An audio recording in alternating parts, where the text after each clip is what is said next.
You're listening to an Anazao Ministries podcast.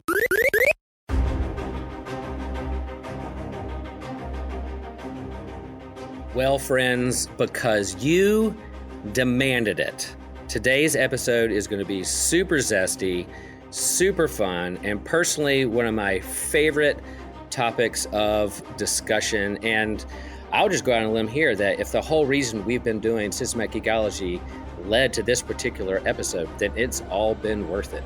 Yeah, folks, welcome to another episode of Systematic Geekology. What if we found life on another planet for real? And I love these what if episodes. You know, what if is a big part of geek culture. It's been a part of like Marvel Comics and alternate timelines and multiverse, and there's been TV shows. It's a great thought experiment about what if this happened or what if that happened. We could what if our lives a lot, and it could be done in an unhealthy way. But in the Geekverse, what ifing someone's origin story or what would happen if this character became a villain or not has been really fun to kind of play around with, kind of alternate storylines. And that's what we do with these episodes, these what if episodes. And what we've been doing that I think has been really fun is we've been putting up on social media like 4 what if scenarios and letting you, the listeners, those who are on our Facebook page or in social media, vote. And you all choose the particular what if episode we do next. And as I was watching the voting come in for this particular episode, I wanted this one to win so bad. It took all that I could do to have self-control and not vote myself or weigh in the comments. But you chose it, and I'm super excited. So what if we actually found life on another planet for real? Or what if they found us? I've thought about this question a lot. I've read a lot of books about it. I've talked with my friends about it.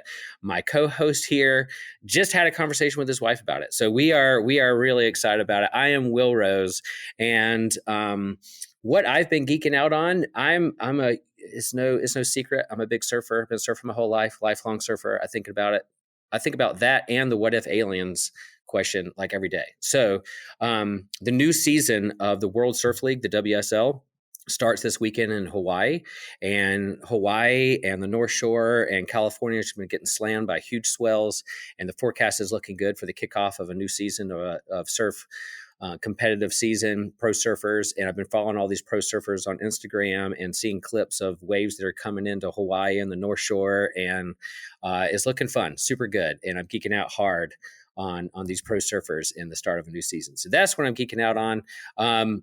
Hey, David, how are you doing? Where is home for you? What are you geeking out on? Hey, Pastor Will, it's David. I'm glad to be here. And I'm here in Greenville, South Carolina. And lately I've been geeking out on Parks and Rec. I love that show. My wife and I actually just binged the whole show recently, and now we're kind of sad because it's over and the ending tied everything up real well. And we just kind of want something to fill that void in our lives. And I've also geeked out on an Assassin's Creed game, which I haven't been into that franchise in a long time. And in one of the more controversial entries, Assassin's Creed Odyssey, but I love how much research they did to make the world feel as accurate as it could to what historians believe it looked like. And I find that really interesting. So I've been geeking out on that. That's super cool. Yeah, I'm not a huge video gamer, but I love hearing like the suggestions and recommendations, what people are geeking out on Systematic Geekology. And I am pretty amazed at I'm one of the older hosts here on Systematic Geekology, and like my games that I played with as a kid, video games, does not compare in the graphics of what's going on today. And I'm just amazed at what they can do and create in the storylines. And now they're making like TV shows and movies off of these video games that people have been playing for years. So that's fun. And Parks and Rec. Yeah, we're big Parks and Rec fans in our household as well. It's one of those shows whenever it comes on, you catch it, you just can't stop watching it. It's so good. Now, did you watch Saturday Night Live where Audrey Plaza hosted? April was the host of Saturday Night Live this past week, and they had some good Parks and Recs Easter eggs and moments there on Saturday Night Live. No, I didn't know that. I'll have to check that out. Chris Pratt is actually He might have left already, but he's been in Greenville the last couple of days, and I've just been driving around hoping to just run into him and snap a picture. But I guess I just missed him, man. He was actually just getting lunch downtown yesterday.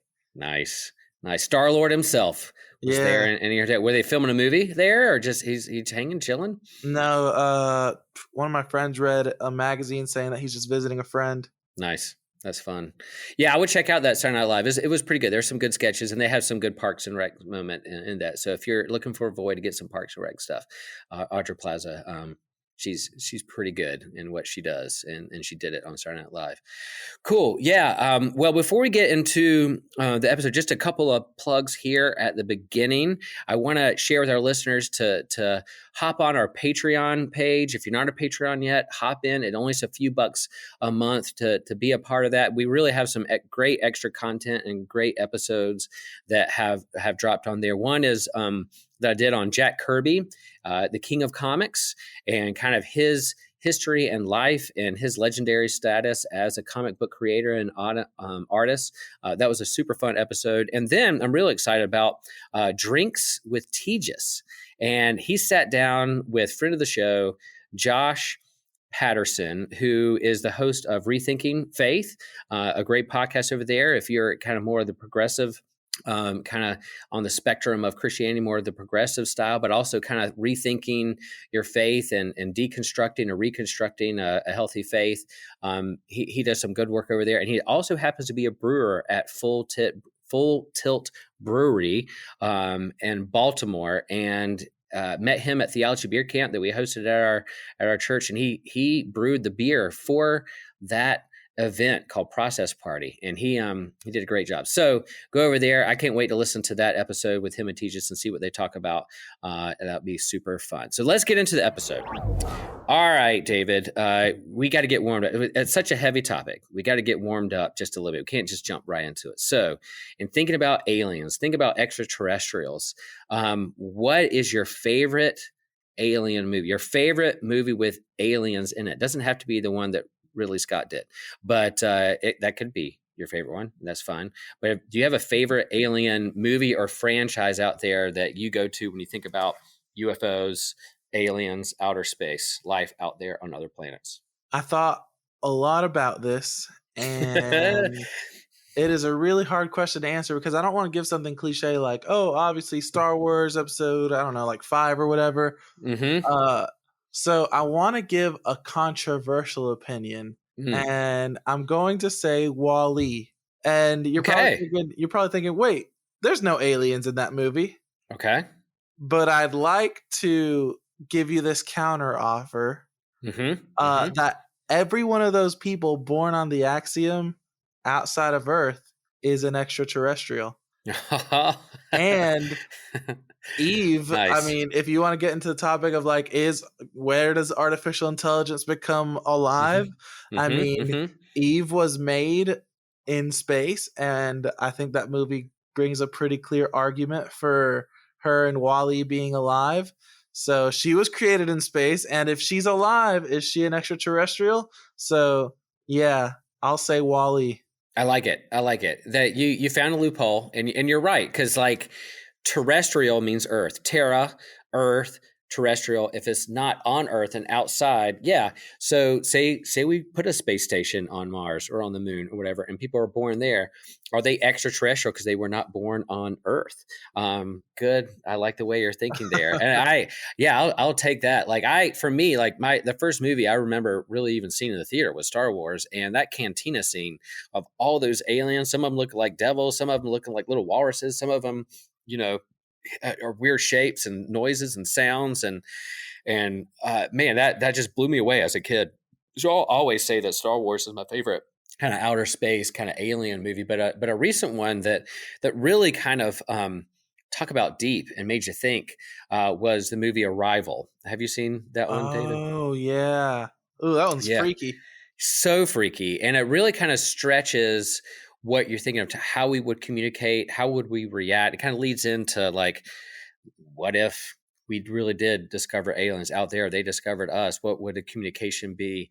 There's the classic Close Encounters of the Third Kind with that Spielberg did from back in the 70s. That's really good. That kind of goes into that. You have then there's War of the Worlds, H.G. Wells. You have the Alien movies. There's a lot of scary things that goes along with aliens because really humans have this thing about the other, right? Yeah. And really what this does when we think about aliens, it really dives deep into thinking about what it means to be human and how we respond to the other, to the alien. We don't necessarily have to go to outer space to think about,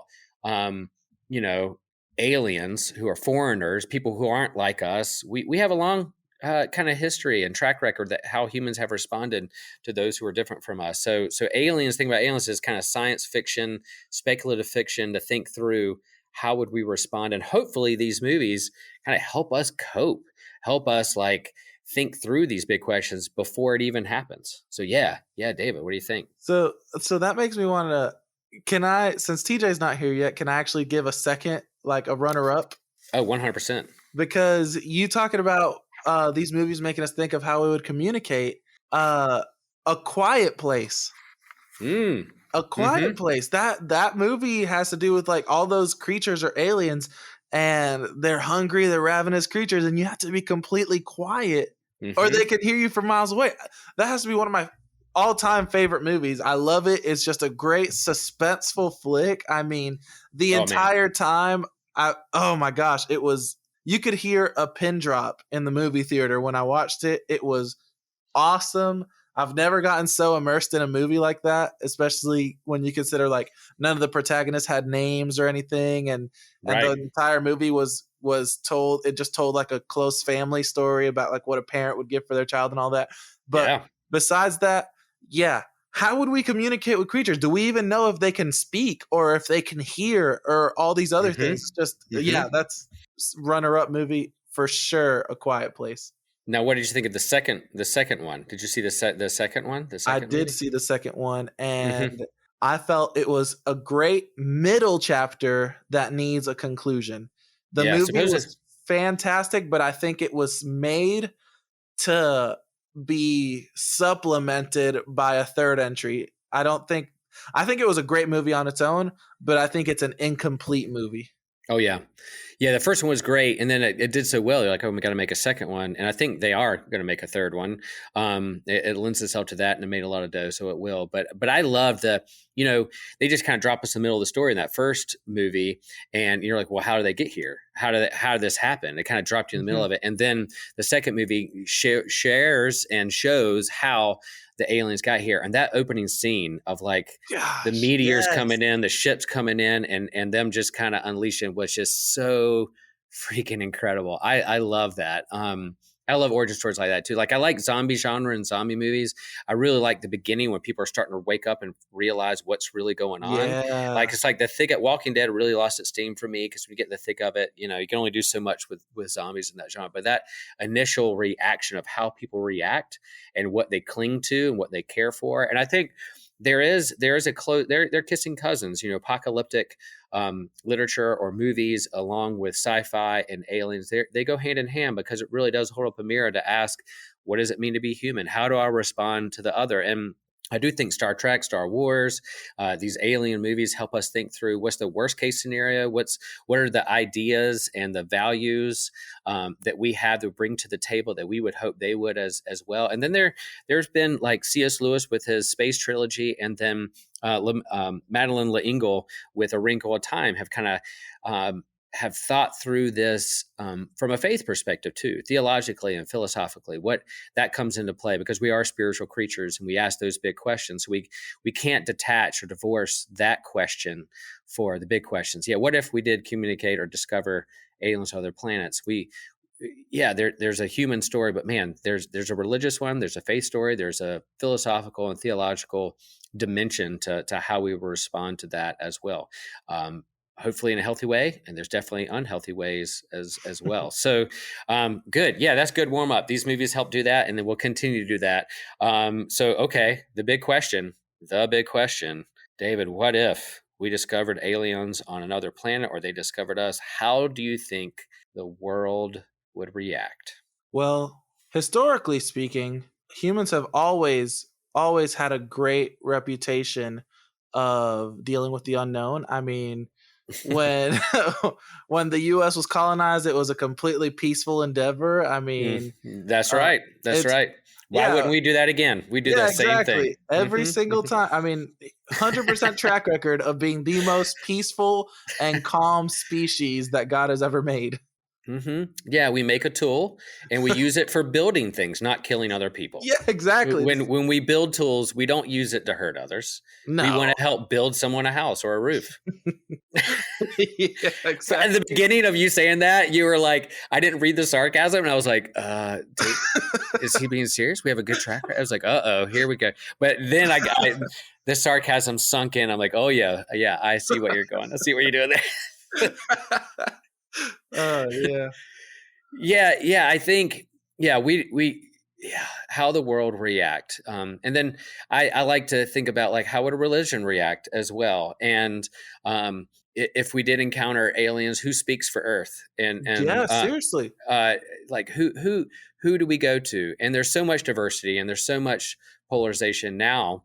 I do think it would be really difficult. And it is a great what if, because it's like, okay, how would Muslims respond? How would Jews respond? Christianity? How would this country respond? How would this other country? And I think a good picture and snapshot of what could happen is kind of what just happened in 2020 with how we responded to COVID. There is all kinds of responses from politicians and religious leaders and churches and faith communities and neighborhoods that how do we respond to like COVID and a global pandemic, whether it's debating science or not, or mask or not, or how we take care of our neighbor or not, or whether we think it's a controversy, or whether, you can't shut us down. What are we doing? Like all those things and how we reacted around COVID, I think is also analogous to probably how we're going to respond.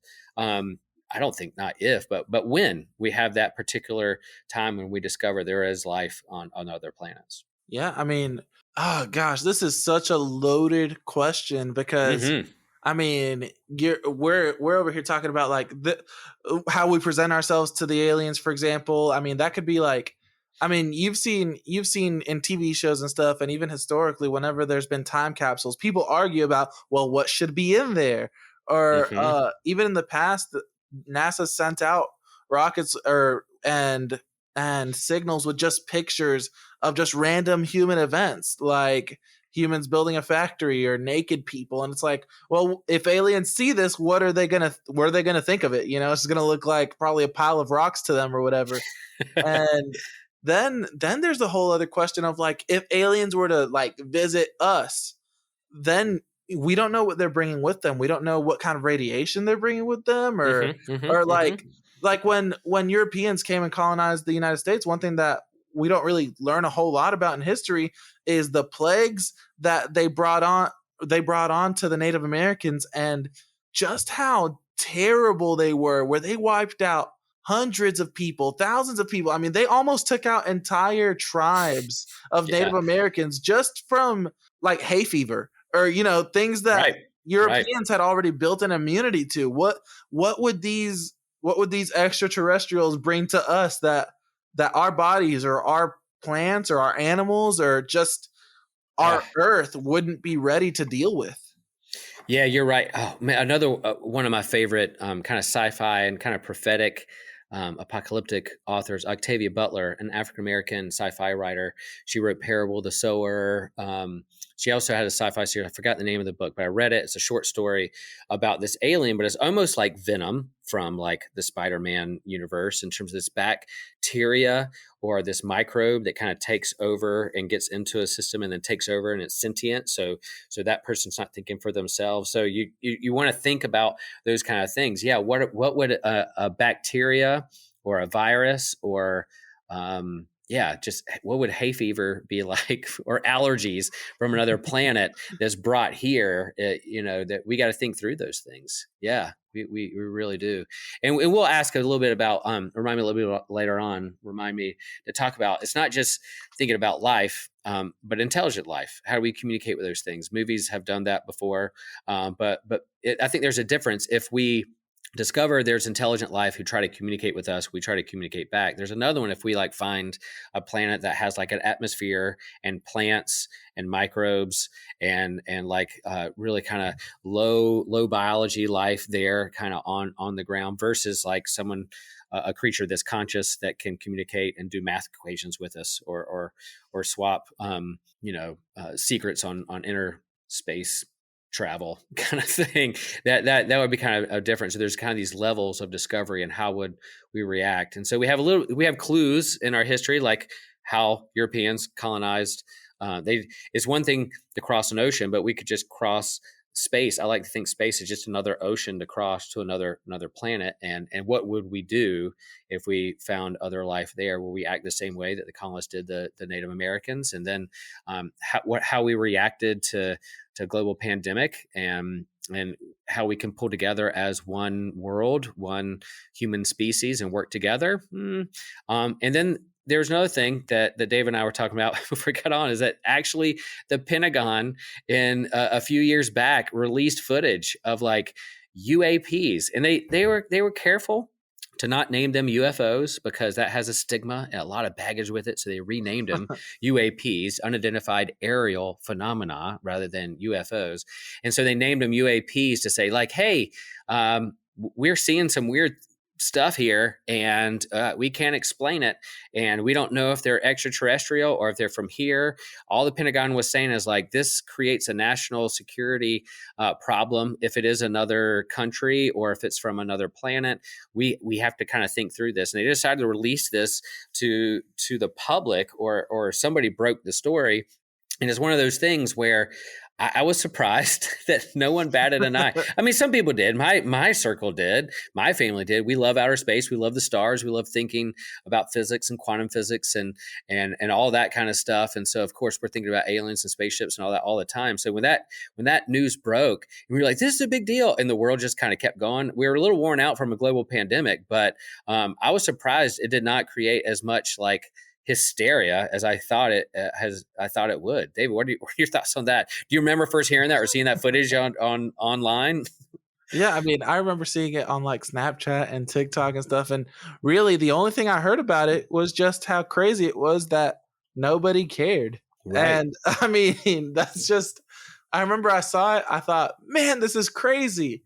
And then everyone just moved on. And first of all, it had me thinking, the Freedom of Information Act is one of the greatest things to ever happen. Yeah. Because, I mean, I don't know who had to get killed to release this information, but it is crazy to me that the government just randomly, just openly declassifies files that, are potentially world changing. And because they don't have to, they release the information, they declassify it, but they don't have to publicly say, hey, this specific information is released. People actually have to go sort through that and find things that we would find interesting, like the UAPs. Mm-hmm. Yeah, UAPs.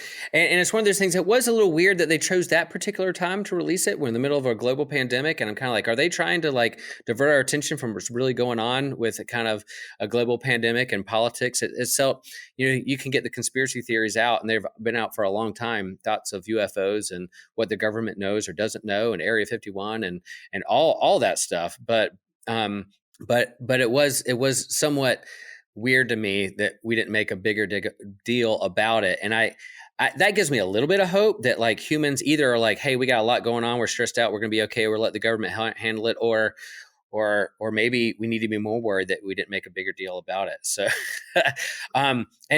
David, we got an interstellar message just a second ago, and beamed down to us in the middle of this episode. We have one of my favorite biologists and geeks that are on the planet, and it's TJ. He beamed down to us to grace us with his presence, and so he's going to enter into this conversation. TJ, what were your thoughts when the government, the Pentagon, released footage of UAPs? I wasn't surprised. Right. Like we've seen the footage. It was just a lot easier to say, well, that's probably not an alien. until the government was like, oh, well, we don't know what they are. We have no idea what that is. Yeah. So yeah, and I think it's one of those things. It's like maybe we've been so worn down from sci-fi, or we've heard the stats of how many stars and planets there are in the observable universe. That 400 billion solar systems and stars, and the probability and the stats match up that there probably is life out there, whether it's intelligent or not. We don't know whether it's been visited or not. It's just we've been kind of bombarded with these kind of stats that once we go like, oh yeah, that seems plausible. If the government knows what it is, they're a little worried because it has some tech that we can't pinpoint. But it's not. It didn't surprise the world because I think most people would be like, yeah, it makes sense when we see our universe that there possibly are aliens out there in the world. Yeah, it's the Fermi paradox. That's it. Fermi paradox. Good. I was going to bring that up. TJ, you're just in time. Explain to our listeners. I'm sure they know, but how would you summarize the Fermi paradox? So basically, the Fermi paradox is the paradox of it being so incredibly likely that there is life out there with no evidence, no conclusive evidence. Right. It's got to be, Why is it so quiet out there? If the stats line up that there are probably a lot of planets around stars that are in that kind of Goldilocks zone, the habitable zone that the Earth is in. If that's the case, then why is it so quiet out there? Why haven't we seen it? Why haven't we been? So some people would think we have been, and the government's keeping that a big conspiracy or not. But why is it so? There's a lot of good scientists, credible scientists. SETI, the search for extraterrestrial intelligence, that are listening hard and can't wait to share the information if they do discover it or not. But yet it's still really, really quiet, and we haven't really heard much. Yeah. So there's a couple of explanations. There are a couple of resolutions to the Fermi paradox. One of them, the scariest one, is the Great Filter, which states basically life can be formed on other planets, but there's a barrier there in the form of, catastrophic crust failure, meteors, anything that's just destroying life before it reaches a stage where it can communicate with the other life in the universe. Yeah, we get to a certain point and we blow ourselves up. Like we get to a point of like civilization where we create like nuclear energy, and then we, like David and I said, whenever we figure out a cool tool that can help humanity, we immediately turn it into a weapon and blow up people. So that could be something too. Nuclear fallout could be the Great Filter. Yeah. Or maybe it's social media or TikTok or something like that. That is the Great Filter. Systematic geekology is the Great Filter. That's right. We peaked, and then So this is from thepearlsource.com, and it says, and I promise I'm going somewhere, that 1 in 10,000 oysters would actually have a pearl, but 1 in 1 million are the odds of any mollusk producing a pearl that's gemstone quality. And so that's because the environment has to be so perfect for a pearl to be viable to be added to a necklace or a ring or any kind of jewelry. I mean, there may be oysters that have pearls, but the chances of a pearl being big enough to be put on a necklace is 1 in a million. And so that's why we end up making lab made pearls and all that. But then thinking about that in a larger scale, just thinking about it like probability and statistics style, there may be other planets, 1 in 10,000 planets out there that can sustain some kind of life, but the odds of intelligent life or like life that is in the perfect condition, like ours is on Earth, would probably be closer to 1 in a million. And you spread that out across the cosmos and the solar systems and galaxies. I mean, maybe there likely is life somewhere out there, but it's just so far out there that we just haven't been able to communicate. Yeah. Right. Another problem with finding life on other planets is we can communicate, just in a general direction. We can send out radio waves. There is nothing to confirm that whatever life is on another planet, because it would be different. It would almost have to be different. But there's no telling if they'll be able to pick up radio waves, if they definitely won't understand our language, any of them. But that would be crazy. There's so many factors going into it. They might just not like us. That's probably my favorite theory. They just don't like us.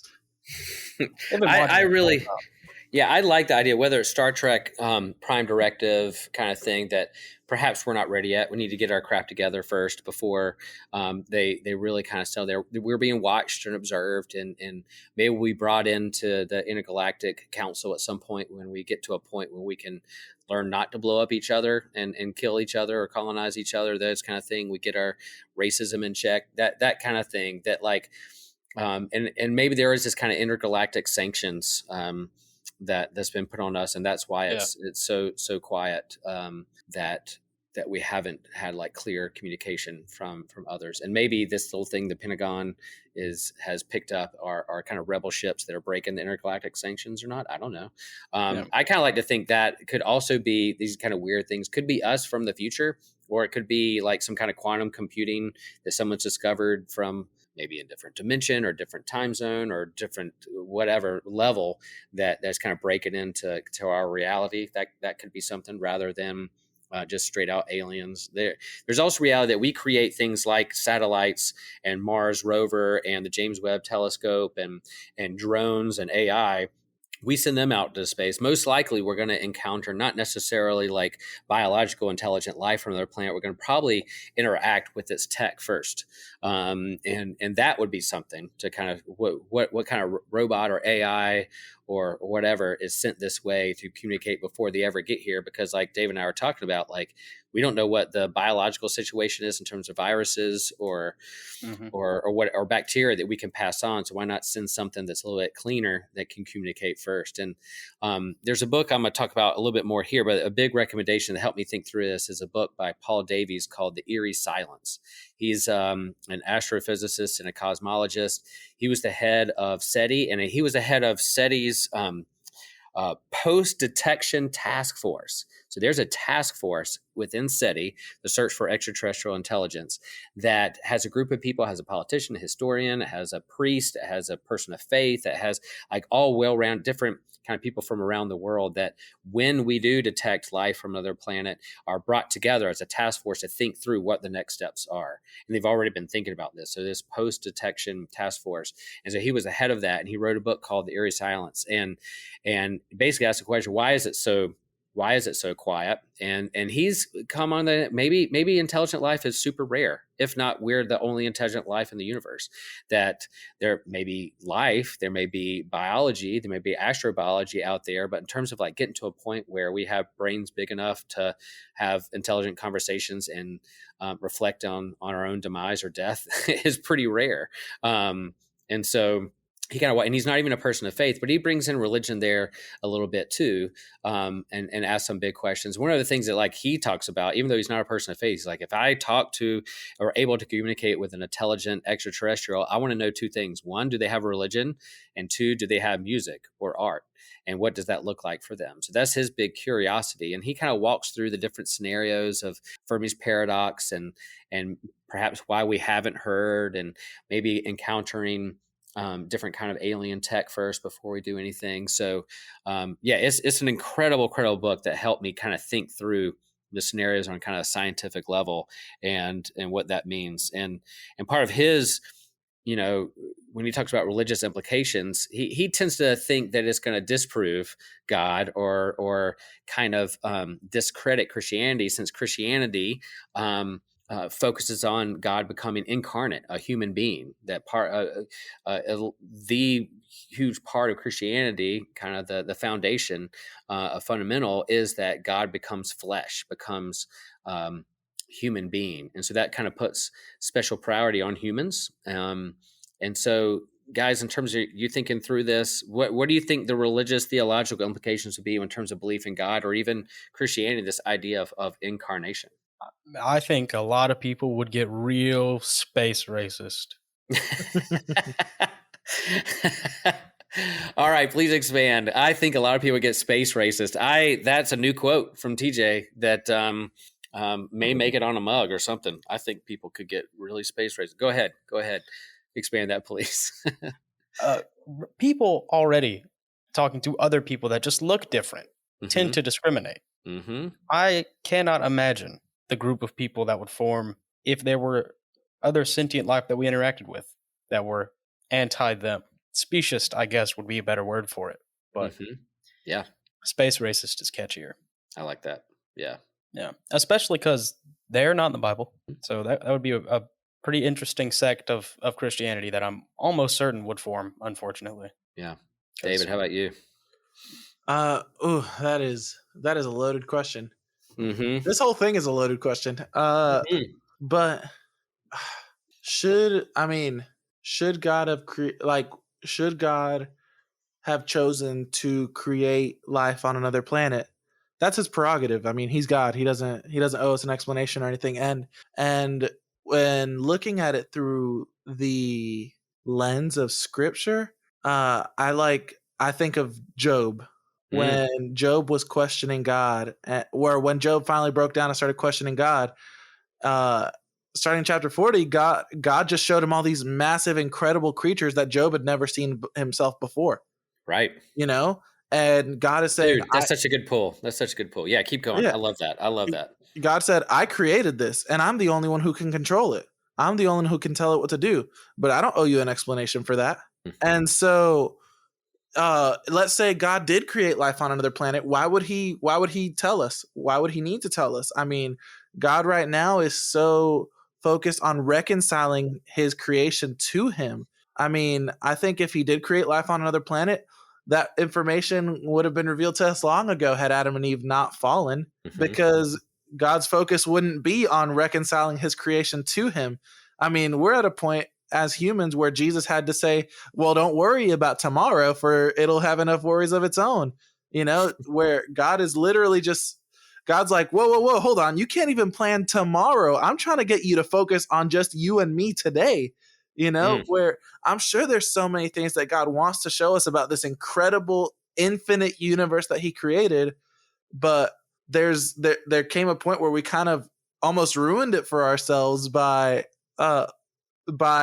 separating ourselves from him, where like even Paul had to say, when you don't say I plan on going into this city tomorrow and making this money and staying there for a week, where now we have to plan and say if the Lord is willing, because our lives have just kind of become so distant from God, where to walk with God, it requires a complete devotion to killing our flesh and the things that we naturally want to explore, and to some degree of, well, okay, yes, the universe is so vast and I could explore it had sin not would sin not be separating me from God right now, And so I am 100% sure that there are so many incredible things that we have never seen or experienced that God has made, because God is so vast and so creative. Any creativeness that we can have, the most creative of our minds, that's not even a fraction of how creative God is. Any humor that we have, that's not a fraction of how humorous God is. Any wisdom that we have is not even a fraction of how wise God is.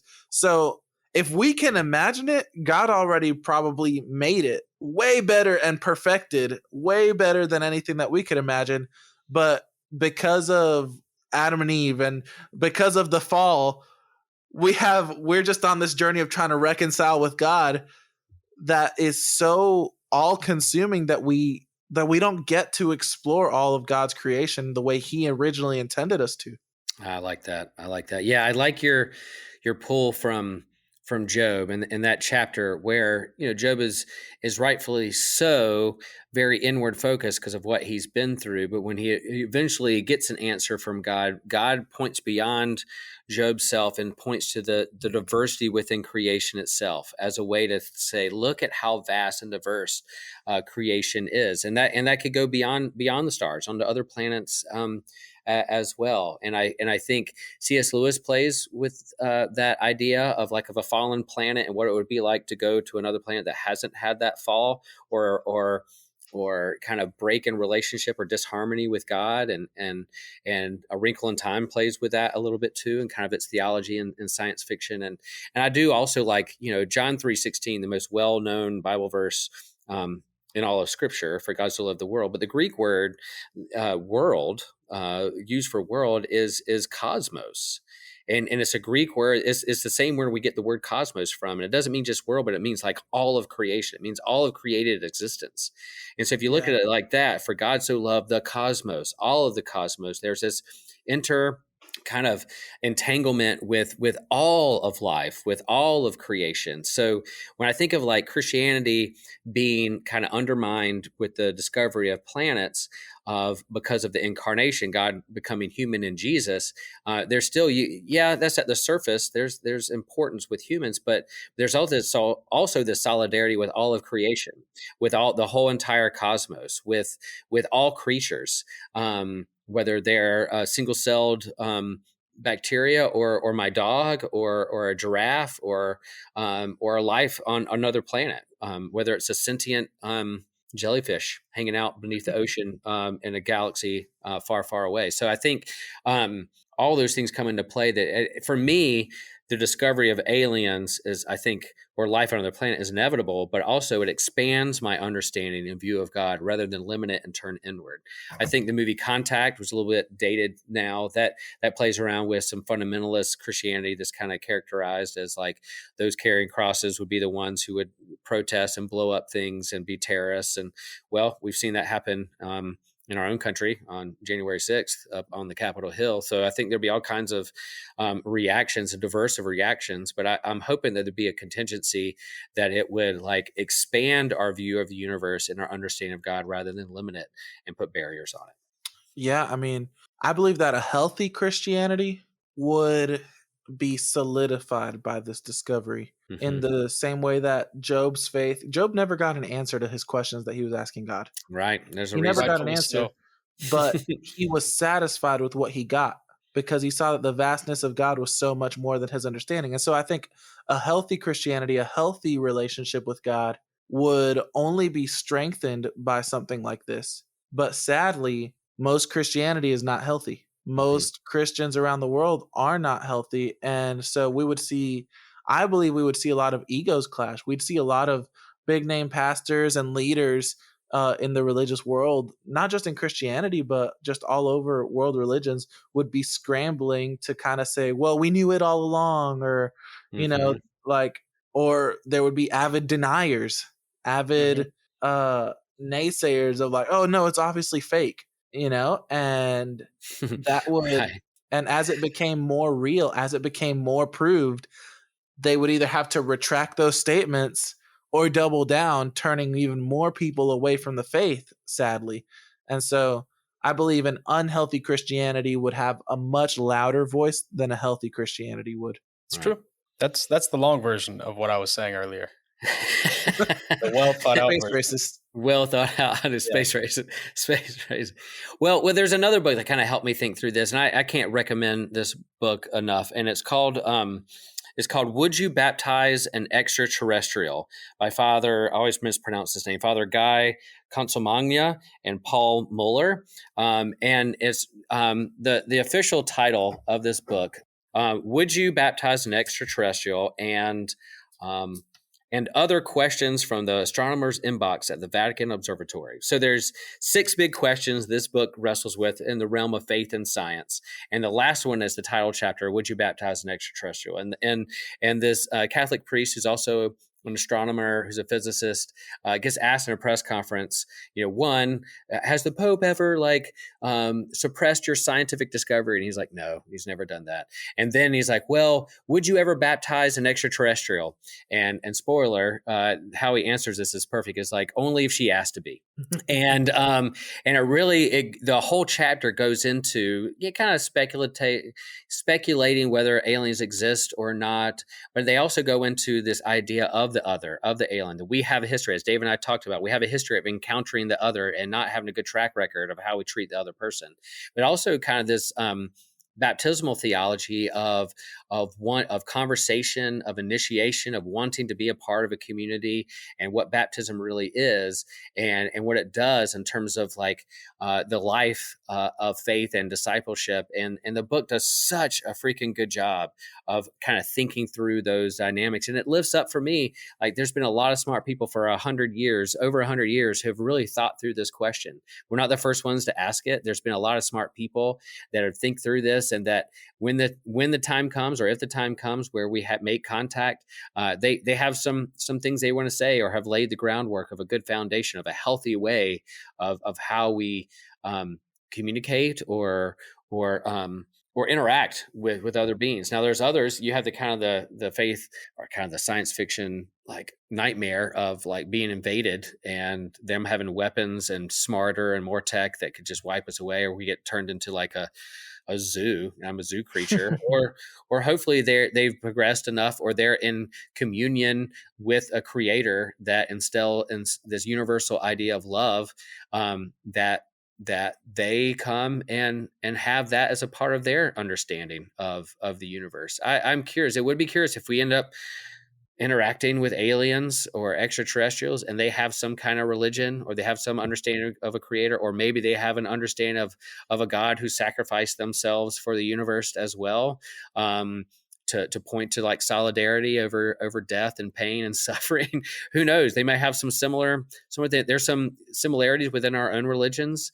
When we came to America, Native Americans had a deep spirituality and understanding of a creator, and had some stories and myths and religions and spirituality that were similar to our own in terms of longing for an afterlife and being one with the spirit. So I'd be interested to see if they do have some understanding of religion or faith or spirituality when it comes to when we communicate or yeah, it's going to be really interesting when they pull up with their own exact translation of the Bible. Yeah. Same God, he just did it over here too, with human history and everything. Yeah, human history and all. Yeah. Yeah, I mean, it would be interesting. Like if again, going back to like the conspiracy theory, I don't know, it was David or TJ talking about like if we skeptical of even it being real or not. Like, what if we uncover, in a glacier or in a mountain or something, earthquake opens up the earth, and then we see like some kind of like space probe time capsule that's from a civilization from hundreds of thousands or a million years ago, because they are a different stage of in the kind of time period than we were. What will we learn from that? How will we crack the code? What people react to that, whether it's skeptical or called conspiracy or fake news, or whether they embrace it and be open to the possibilities. Yeah, and you brought up that they might just be more powerful than us. That's also terrifying. There's a theory called, I guess it's a theory postulate called the Kardashev scale. Mm-hmm.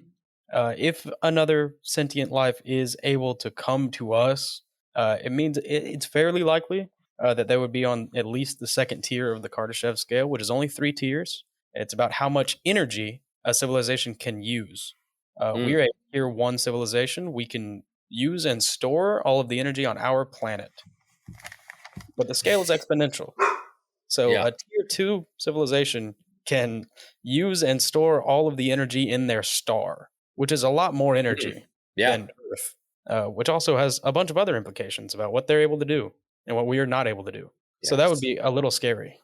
I just hope they're benevolent. Are you guys familiar with AIs like chat AIs and those kind of like chat GPT? Exactly. So I've been messing around with it. Like, I'll put in a famous preacher's name or something and tell it to give me a sermon by them, and it'll basically like write a sermon with the points and everything. But I had asked it to write me a sermon by Elon Musk as the guest speaker about the discovery of alien life, and it's a short one. If you guys wouldn't mind, I'd love to read it to you. Dude, go for it. That's fun. Okay. And if any of the listeners know how to use AI to kind of make Elon Musk's voice read this, that would be even better. Just please send it to us. But okay, so here's how it starts. Good morning, my fellow believers. It is an honor to be here with you today to discuss a topic that has long fascinated us all, the discovery of alien life. As we read in Genesis 1:1, in the beginning, God created the heavens and the earth. And it is this belief in a higher power that drives my passion for exploration and discovery. For years, I have dedicated my life to pushing the boundaries of what we know and about our universe and searching for answers to mysteries that lie beyond. And through my work in the companies of SpaceX and Tesla, we have made incredible strides in our pursuit of knowledge and understanding. But recently, we have made a discovery that has the potential to change everything we thought we knew about our place in the universe: the discovery of alien life. Now, I know that this news may be difficult for some to accept. It challenges our understanding of who we are and our relationship with God, but I believe that it is a discovery that can only strengthen our faith and deepen our connection to the divine. We read in Psalm 19:1, "The heavens declare the glory of God," and the discovery of alien life is just one more example of the incredible majesty and wonder of our Creator. We must embrace this discovery with open hearts and minds and continue to seek out the truth and knowledge that is waiting for us in the vast expanse of space. Let us not be afraid of what we may find, but instead be inspired and awed by the infinite possibilities that await us. For in the words of Isaiah 55:9, "As the heavens are higher than the earth, so my ways are higher than your ways, and my thoughts higher than your thoughts." May we continue to seek out the wonders of our universe always, and remember that we are not alone in the great adventure of discovery. Amen. Oh yeah, I know. What an incredible what if within a what if. We just got meta. So we what ifed Elon Musk was a believer and took scripture and aliens and put it all together, and that's the message we get, which wasn't that shabby. That was well honestly done. For an AI, that was good. I looked up the scriptures, they accurately quoted them and everything. I know that's pretty rad. I like it. And again, like, I think, yeah, there will be a diverse of reactions around the world in religions and countries and rulers and politicians. But I love what these priests say, and would you baptize an extraterrestrial? That thinking about extraterrestrials is a way for us to reflect on what it means to be human and what is our relationship with God, not only with us and God, but with us and other humans and other species as well. It's not just me and David and TJ, but what about, how I treat my dog? What about how I treat the environment, how I treat the oceans, how I treat that's what's in the oceans? What is going to be my stewardship of resources on another planet? And what do they have to share, and gifts do I need to learn from them? I learn from David, like he learns from me. And what could I learn from an alien? And what could they learn from me? So I'm hopeful. We don't have a great track record, but perhaps we can progress in a way, evolve in a way, and grow in a way where we definitely have like a way of understanding the other as a gift rather than like the enemy or someone there to oppress. And I think there's a quote within that book too that I have to read as well, that I think it even has a what if in it. So a quote from Would You Baptize an Extraterrestrial? What if whatever it is that God loves about us is not something that distinguishes us from the rest of the universe, but rather is something that we have in common with the rest of the universe? So it's not necessarily God loves me and that makes me better than that, but it's really our common ground where we begin with my brother and sister here on Earth, but also perhaps on another planet as well. Good stuff. Thanks, y'all. It's a cool episode. It's a cool thought experiment. I could talk about this forever. We might even do a second part, or depending on what the response is from our listeners. If we I'm sure we missed something or an idea. There's lots of books and ideas. Another, I got to plug, Ted Peters is a Lutheran theologian out at Pacific Lutheran. I think he's retired now, but he did a lot of work with astrobiology and extraterrestrials and what that would mean to our faith. He and does a lot of work in faith and science. So you can look up Ted Peters and articles and books he's written on how religion will react to an extraterrestrial or not. There's another sci-fi book called The Sparrow. It's not for the weak of heart. It's very Job-like in that this poor priest goes through a lot of suffering, and the end of it is just heart-wrenching. But it does. We pick up a signal from another planet, and they go back and forth, and we go there. It's a pretty incredible book, but not for the weak of heart. It goes real deep into faith and science and faith and suffering and what that could look like. Guys, do you have any other recommendations or resources that could help get into the subject, or just out there in the Geekverse? Yeah. As far as recommendations go, I definitely say check out the second part of this series, where we talk about extraterrestrial life and why it may be closer than you think. I like that. That's a good teaser there. Honestly, I don't have anything. This subject is so it's very niche, and I didn't think that there were other books and things about it. I thought this was just a fun conversation that my wife and I would have, or that I would have with friends. Yeah. But it clearly seems like something that goes through a lot of people's minds, especially when it comes to the faith. So I'm actually gonna look into some of y'all's recommendations. So thank you. Yeah, that's awesome. And I would encourage, if you're part of a faith community out there, perhaps get a small group together, or Bible study group, or people that you're walking with or discipling with, to whether one of these books or these questions, and kind of talk through it, pray about it. I think the more we work in community with each other on this subject, the better off we'll be. Not just if, like, an ET comes down or a UAP shows up on our doorstep, but really how we treat a person from another neighborhood or another religion or another country. Aliens isn't just those from outer space, but how we treat one another, refugee, aliens, and all. So that's a big part. So thank you all for listening. We go over to our website. You can see all the episodes, all the hosts, what's going on there. Let us know what you think. And if there's a topic out there we're missing, hit us up on social media. We're on all the socials, or most of them. Twitter, Instagram, Facebook. That's how this episode happened, because of our Facebook group. And then Patreon, as we mentioned earlier, some great episodes over there, extra content with some really fun conversations. Hop over there, join. We'd love to be a part of it. And as always, I will sign off by saying, share the faith, share the geek.